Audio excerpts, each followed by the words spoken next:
Hi, welcome back to Dreamgirl. This is lesson 2. I hope you found the exercises in lesson 1 useful for you to have your focus and to be in alignment with what is happening inside of us and around us in the universe. Today's lesson is key in my view of some of the extensive learning that I had to do. I want to describe the term soul waves. I'm calling it soul waves because it really illustrates that everything is in flow and that energies are all around us in sound waves, in airwaves, just waves. Everything comes in waves. There's a constant flow. And the same is true for our souls. So the spirit within us, the beings that we are, the human being is not our mind.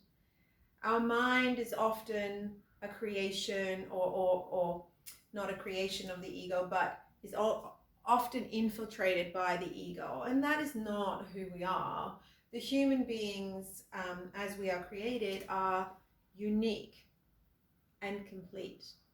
And it is important for us to just tap into that. So soul waves, it's just recognizing that our souls and the lessons and the learnings that we have to go through in order to be in touch with our soul also comes in waves. And these waves operate on different frequencies. So just to simplify, we're looking at high frequency and low frequency soul waves. And we just want to simplify and set some kind of like boundaries around the low and high, even though it is obviously a gradient. But when we think of high vibrational soul waves, so a high frequency would be everything to do with love. We come from a place of love, and often we look at our thoughts, feelings, and actions. So remember that alignment, what we talked about in lesson 1, how those soul waves, how those frequencies impact our outside world. So we are aware that sometimes we operate from a place of love, and so we have joy, compassion. We have all these different energies for others, for the outside world. So those soul waves determine how we come across to others, how we treat others, and as we discussed earlier, the environment is a reflection of who we are, and therefore it is important to acknowledge what we throw out there is what comes back. So we want to operate on high frequencies so that whatever we throw out there is high frequency, comes back to us in high frequency, because ultimately we want to close that loop to self. On the flip side, the lower frequency are things that come more from a place of hatred. So this could have anger, aggression, envy, anything that we would class as like, oh, that's bad behavior, they're terrible. So any negative judgment is usually something that's happening on something of lower vibrations: betrayal, lies, deceit. So we want to acknowledge that our soul waves operate on high frequency or low frequency, and often that is expressed in how we treat others. When it comes to self, the key message of today's lesson is, this is something that I discovered for myself only through some painful lessons, is that how is it possible that I can be this wonderful person, I can be so loving and caring and compassionate to others, never harbor any envy, really control my anger, don't have any hatred for anyone, bring compassion into all of my actions, yet I can reap negative, low vibrational experiences from the outside world. And that was the question. That was something that really I concerned myself with a lot, because I thought it was enough to be a good person for me to attract good things. And that is true. That is true. I attracted many beautiful, amazing things and experiences and people in my life, such as my wonderful friends. So I'm not complaining. I do understand that works. But there was still something missing, and I couldn't figure out for the life of me what that was. Because if I am operating on the laws of, attraction, the laws of karma, the laws of whatever you want to call it, I thought I was good. I thought, look, I don't hate anyone. No, I'm not envious. I'm not jealous. I'll leave you be. That's fine. I'm good. Why am I still the victim of people who don't have good intentions for me? And the biggest realization I had was that we do have a responsibility, high vibrationally, towards others, because we are all one. We are one universe. Of course, we have that responsibility.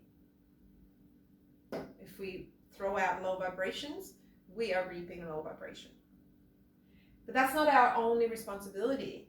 There is another key responsibility that I failed to acknowledge in 46 years, is our responsibility to self. Me, you. That's what was lacking. Because my soul waves determine the frequency, not just by what I do to others and around me, but what I do to myself. And high vibrational is self-love, self-respect, appreciation for self. And that is key, because when we look at what's low vibrational for self, it is lack thereof. So lack of self-love, lack of self-esteem, lack of self-respect. And what is lack? What is lack? I tried to figure out the lack of self-esteem. So me thinking I'm not good enough for something is me doubting that I can do it, me doubting that I'm deserving. And so that self-doubt is something that would creep in time and time again. Time and time again. It was a perpetual cycle. So this is just to illustrate that as we're operating on soul waves of higher and lower vibration, even if we are wonderful towards other people, showing love and compassion and joy and never harboring any ill will, but we have doubts about ourselves, our self-worth, we allow others to approach us with anger, hatred, and we don't set healthy boundaries. We accept low vibrational behavior of others because of our self-doubt. We must deserve that, surely. If someone is insulting me, I must be that. I must have somehow triggered it. And this is what I will think, because I'm in a low vibrational soul wave towards myself. And that the key learning that I had to go through was to realize that the high vibrations is a constant. It needs to be consistent. Otherwise, we're low vibrational. So that's why this line is here. Even though it's a gradual progression, if we're not high vibrational, we're low vibrational. You can't be one or the other. And we're taught in our lives that, you know, you love some, you hate some, you know, everything has its positive, its negative. No, it's what we want to focus on. And if I want to focus on self-love and self-respect, putting myself into this category of high frequency soul waves, high frequency behavior, thoughts, feelings, emotions, I am in the state of high vibrations. And that is what the energy is that we talked about last time.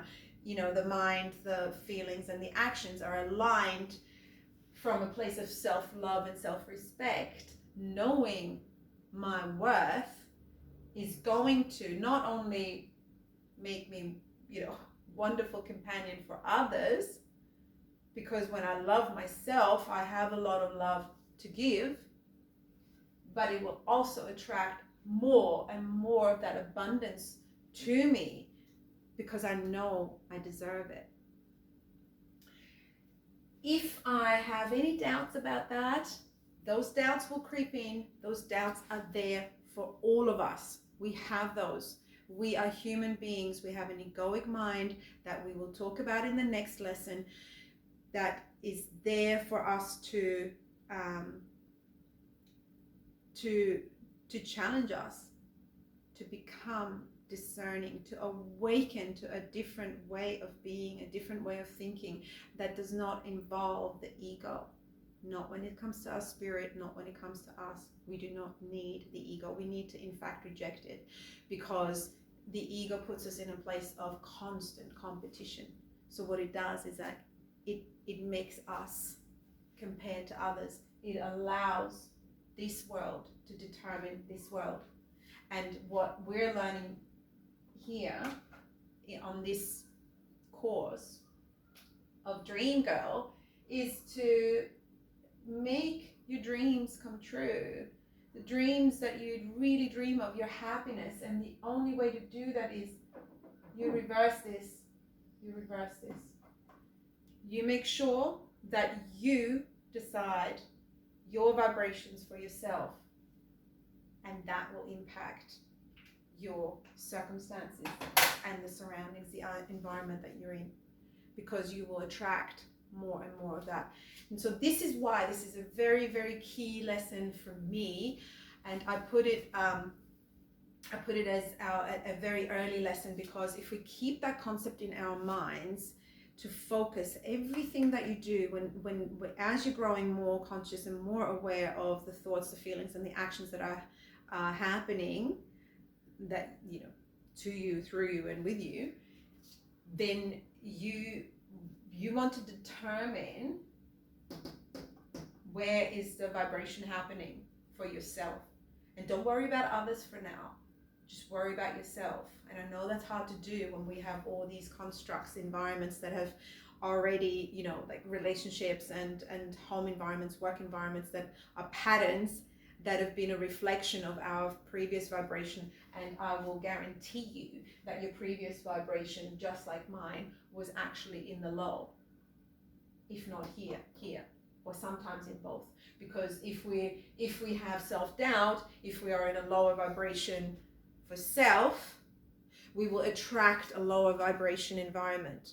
And when we're in a lower vibration environment, it could just be one toxic person that's upsetting us on a continuous basis.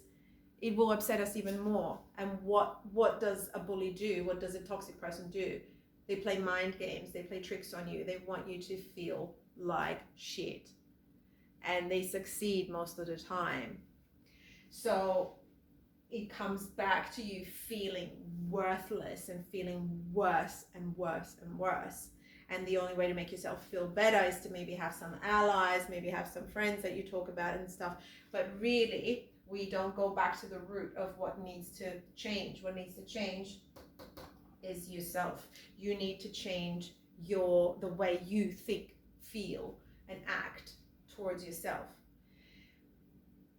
The thing that we will talk about next time, it is simple, it is very simple, it is a simple concept, but it is not easy to change that, because over the years we have created patterns in our mind, especially our subconscious mind, that really guide all of our thoughts, feelings, and actions. And therefore life is difficult because we will constantly perpetuate some lower vibrational experiences.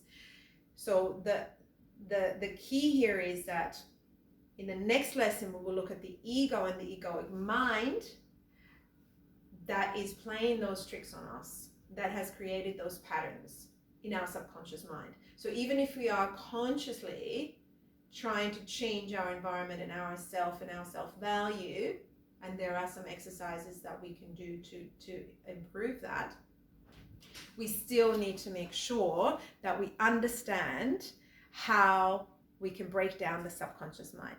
So on that note, thank you so much for listening, and I will see you again in lesson 3. Enjoy the exercises. Bye, Dream Girl. See you later.